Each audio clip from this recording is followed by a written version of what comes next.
Welcome back, Raider Nation and my champions, to part 3 of our Positional Focus Series, where we're going to be taking a look at some free agent and draft prospects at the defensive tackle position, which can help us improve our interior pass rush. To get more detail on the determination of these positions, check out my video on Gus Bradley, as well as parts 1 and 2 of this series. Links will be in the description. Let's get to it. First guy I want to talk about is obvious. It's Leonard Williams of the Giants. I know I mentioned him in my salary cap video a couple weeks back. I want to add a little bit more to that. I would say his estimated cost is 18 to 20 million plus. Just so you know, anybody who's tagged at this internal defender position would be about a $23 million hit. So keep that in mind. Obviously, he had a big explosion last year, 11 and a half sacks. He pretty much could do it all last year. He had a great season, very versatile. I think he can play a 4-3 just as well as a 3-4, which he's done so far in his career. If you looked at my last video analyzing Mike Mayock's interview, he mentioned that we did not have any dynamic playmakers last year on the defensive side of the ball, and I'll tell you, this guy fits the bill. I could say he won probably at least 2 games for the Giants last year. I'll give you an example, at least 2 games. The one against Dallas at home, and then on the road in Seattle, he had 3 and 2.5 sacks respectively, and they only won the game by like 4 or 5 points each. So he can control the game. He's good at the run as well as the pass. He was tagged last year. That cost $16 million on the cap. And I put the likelihood here as low. I think Dave Gettleman, the GM of the Giants, will likely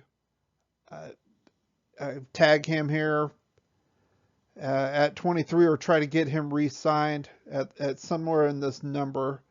I'd love to have him. Unfortunately, I don't think we're going to end up with him. Next guy is his teammate, Dalvin Tomlinson. He did have 7 sacks in the last 2 seasons. He's got 3.5 each season. I like the way he can explode on the inside and create disruption. His game is really primarily the run stopping though, but he can play all 3 downs and have no problem with doing that.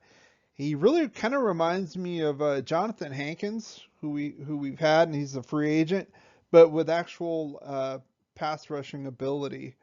The only kind of knock I could have is it him, or is he kind of a product of having good players around him, like Leonard Williams and Dexter Lawrence? And he's not going to have that kind of supporting cast around him if he comes to the Raiders. So that's my only question with him.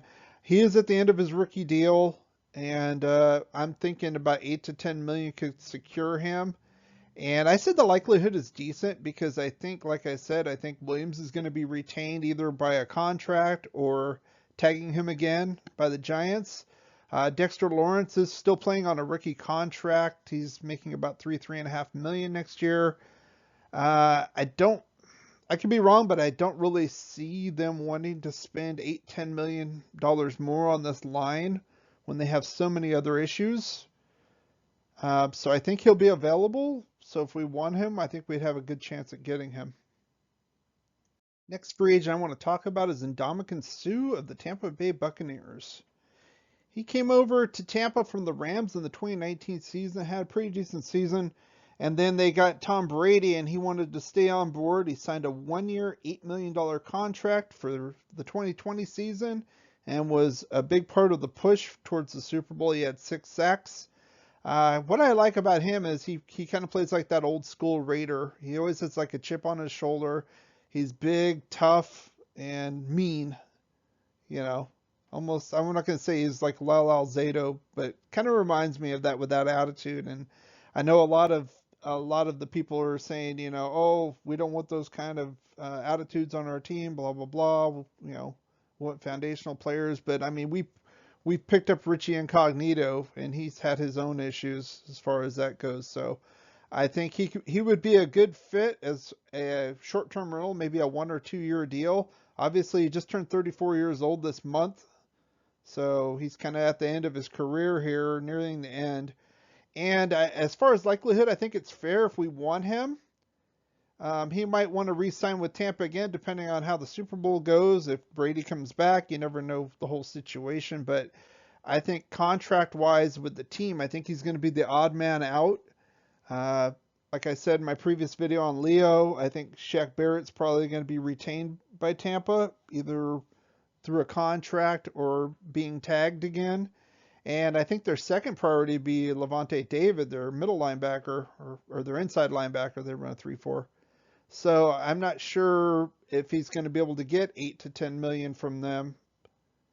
I don't think they're going to want to pay that much money in 3 positions. Again, he might very well retire after this season if they win it all, and Brady, who knows what's going to happen. But I think there's a chance if he's there and we could get him, and I think he would be a decent short-term rental for us to help us get some more internal pressure. One other free agent I want to talk about is Shelby Harris of the Denver Broncos. Now, obviously, he's a familiar face with Raider Nation. He was drafted in the 7th round in 2014. And obviously, for the other reason, I call him Batman. He cost us that game of that 2-point conversion in the 2019 season and the last week of the season. His big game is not necessarily power, I don't see, but more of a quickness. He can get inside once he can slip through and be a good disruptor. And the other thing, obviously, is that Batman ability. He likes to bat passes. He likes to block field goals, extra points. He's just kind of got a nose for the ball, you know. My issues, couple issues here. He didn't really pan out with the Raiders. He didn't really produce until he got with Denver. And I'm just wondering if he's more suited in that type of defense, a 3-4 type versus a 4-3. And then last year he went down after 11 games. He had a knee injury. He was on IR. So are the Raiders going to want somebody like that if they're going to be looking for free agents to get more of an internal pass rush? I'm not sure. Not only that, I think that Harris kind of made his trade with Denver. High character guy. He's probably going to want to stay there if at all possible. So I would expect him more likely than not to be re-signed with the Broncos. There are a few draft prospects I want to go over as well. Obviously, the standout of the group would be Christian Barmore of Alabama. Obviously, PFF rank of 15. Obviously, we'd have to use a first-round pick on him. What I like about him and his film is he has the power. I think that's his major game, is the power, and he just kind of beats his opponents almost into submission. And then once he kind of wears them down a little bit, he uses that little swim move he has to get either around them or between double teams and make his impact, and he makes it strong. And yeah, he earned his money in the playoffs those last 2 games. He had a sack in each game. He had a big 4th down stop against Ohio State in the championship game, and he earned a defensive MVP in that game. When he can't get to the quarterback to sack him, he likes to get the angles and strip the ball away from him. He's good at that. He's good at batting passes away. I think just an overall disruptor. And the big thing with me is he's only a sophomore, and I think he has a huge ceiling from what he's done already. He had a big second year, and obviously he wants to cash in on that, and he's declared for the draft. He went from 2 sacks as a freshman to 8, if you include the 2 in the playoffs. I put that likelihood as unlikely. I really think this guy's probably going to be a top 10 guy. So unless we trade up, which I do not think would be happening, I think we're going to miss out on this guy. I think he could more than fit the need for us at defensive tackle. Next prospect I want to talk about is Lee McNeil of the NC State Wolfpack.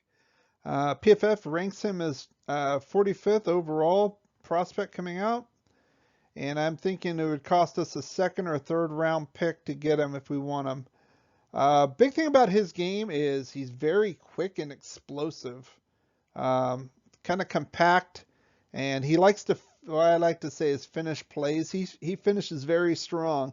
From what I've seen, when he either sacks a quarterback or stops the running play, he either likes to kind of hit and crush them down to the ground, or he has this little, almost like a spin slam kind of move, almost kind of like an alligator twisting its prey. It's weird, but yeah, he likes to be a little violent, so I think he would fit in with that Raider mentality.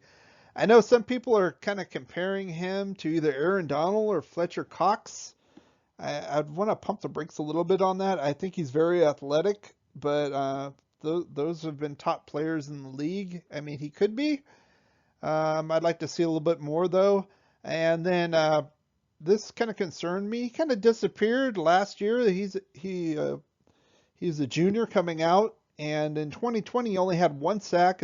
His tackle numbers were down, coming from 5.5 sacks as a sophomore.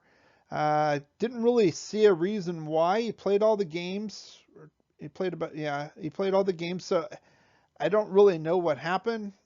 Couldn't really find out what happened. That kind of concerns me. But I think the likelihood would be fair. I'm not so sure about the 2nd to 3rd round pick. Since he's such an athletic freak, this might kind of go up. And he could very well be an early 2nd round pick or a late 1st, especially with the market on defensive tackles this year coming out of the draft. It's not that many. They feel it's a little thin this year, so I think that could help launch him up as well. Good player. I think he needs a little bit more coaching. I don't think he's at the level of Barber, but he could with that athleticism, he could be something special. The last prospect I want to talk about is DaVon Nixon of the Iowa Hawkeyes. It's ranked 67th overall prospect, and I'm thinking a 2nd or 3rd round pick.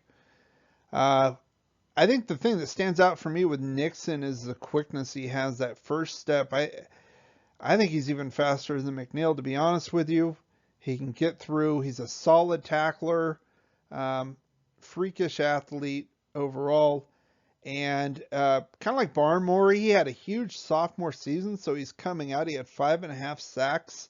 My only knock really on him in his game, he has a good motor, but I think he needs a little bit more work with the gap control. There's a few plays where he over pursues, especially in the running game. And a lot of times, though, his athleticism can make up for that, and he can still make the play, but I'm not sure if that would work at the NFL level. But I think that could be coached up. I think for a 2nd or 3rd round pick, I think he'd be a viable option for us. So what do you think? How do you think we can improve our interior pass rush? I'll leave that as the pinned comment below. If you did enjoy this video, please give it a thumbs up. Like, share, and subscribe. Thank you for watching and supporting this channel, and go Raiders.